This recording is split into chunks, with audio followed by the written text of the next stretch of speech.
Eu sou o Alex, e por anos, toquei a vida como frentista num posto de gasolina à beira da estrada. Meu trabalho era tranquilo, durante o dia, atendendo motoristas que buscavam um refresco na jornada. Mas, como tudo na vida, as coisas mudam. Eu era o cara do turno diurno, mas aí veio a bomba. Meu colega resolveu tirar férias. O problema é que a empresa estava com problemas financeiros, sem condições de contratar mais gente. A solução? Alguém teria que cobrir o turno noturno do meu colega. E, como vocês sabem, ninguém se voluntariava para as noites escuras. O burburinho era de que ninguém queria encarar o turno da noite. Um silêncio incômodo se instalou quando o chefe fez o pedido. Parecia que uma sombra passou pela galera. Ninguém explicitava o medo, mas era como se pairasse uma tensão no ar. E eu, claro, como o queridinho do pessoal, acabei sendo escolhido para essa tarefa.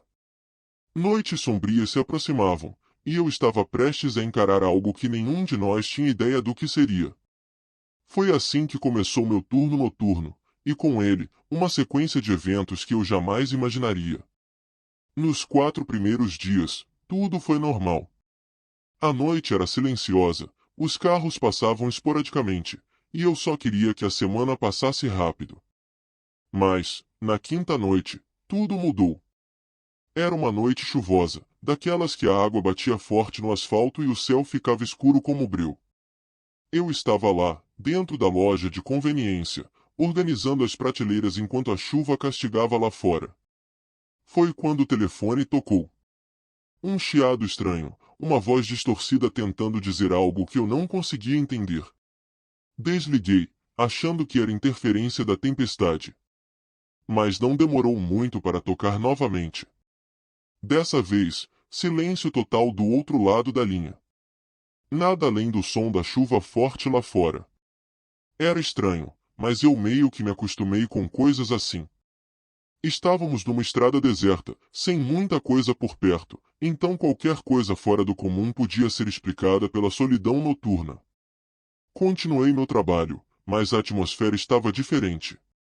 Como se algo espreitasse nas sombras além da janela, algo que não era visível, mas eu sentia. A noite se arrastava, e eu tentava me convencer de que era apenas minha imaginação. Foi quando os carros começaram a agir de forma estranha. Eu os via à distância, suas luzes cortando a chuva, mas, à medida que se aproximavam do posto, simplesmente sumiam. Como se a estrada engolisse esses veículos misteriosos. Aqui, no posto, a confusão continuava. O telefone insistia em tocar, às vezes chiando, às vezes em silêncio. Mas eu, na minha solidão noturna, apenas continuava meu trabalho. Não sabia que algo muito além da nossa compreensão estava prestes a acontecer. A noite estava densa, e o som da chuva continuava a criar uma trilha sombria. Enquanto eu estava no posto, algo chamou minha atenção. Um carro se aproximava lentamente, com a luz fraca revelando poucos detalhes. O veículo parou, e o pai desceu para encher o tanque. Enquanto isso, a mãe, com passos silenciosos, se dirigiu à loja de conveniência. Foi quando notei algo peculiar. Ao pegar o dinheiro do bolso para pagar pelo combustível, o pai não contou as notas, mas, estranhamente, o valor entregue era exatamente o valor que ele tinha que pagar, nem R$ 1 a mais nem a menos. Parecia uma cena comum, mas havia algo errado na normalidade daquela transação. O olhar vago do pai permanecia inalterado, como se estivesse desconectado do ato de pagar. Uma sensação incômoda começou a se instalar enquanto eu observava aquela família estranha. A mãe retornou da loja de conveniência com produtos que mal pareciam ter escolhido. Suas mãos, ao tocar os itens, faziam com que eles brilhassem de uma maneira que eu não conseguia entender. O silêncio era ensurdecedor. Tentei mais uma vez puxar assunto, mas a única resposta que obtive foi o olhar vago do pai. Quando ele pagou pelas compras da mulher na conveniência, suas mãos estavam gélidas, como se emanasse uma frieza sobrenatural. Ao partir, o carro começou a sumir na chuva. Mas algo mais me intrigou.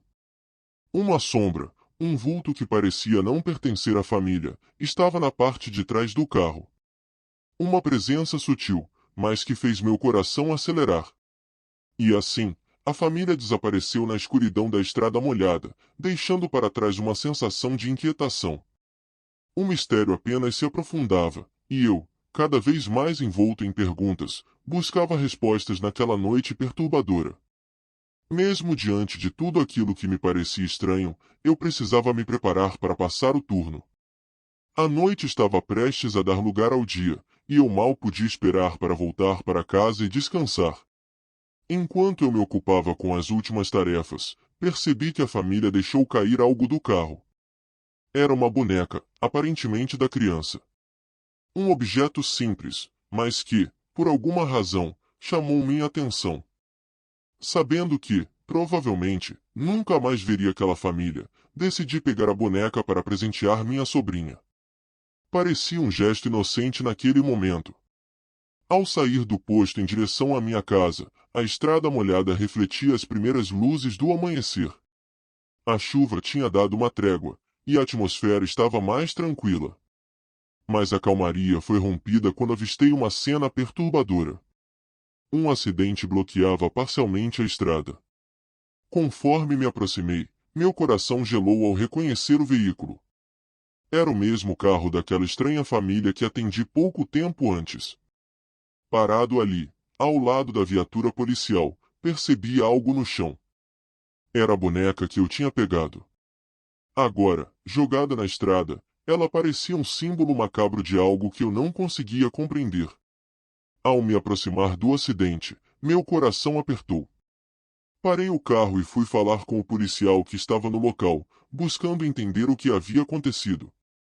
Ele explicou que durante a madrugada, devido à chuva intensa, o carro daquela família perdeu o controle e capotou na pista. Ninguém sobreviveu. Aquelas palavras ecoaram em meus ouvidos, e uma sensação de horror se instalou em meu peito. O policial continuou fornecendo detalhes sobre o ocorrido, mencionando que o acidente aconteceu horas antes da família sequer passar pelo posto onde eu trabalhava.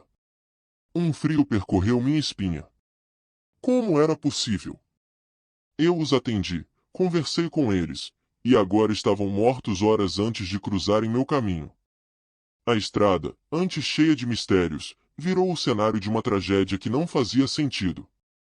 A manhã estava quieta, só quebrada pela chuva que parava aos poucos, como se até a natureza estivesse triste pela história escura que eu estava presenciando. O que não tinha explicação ficou ainda mais estranho, e eu, chocado, tentava entender o que tinha acontecido naquela noite assustadora.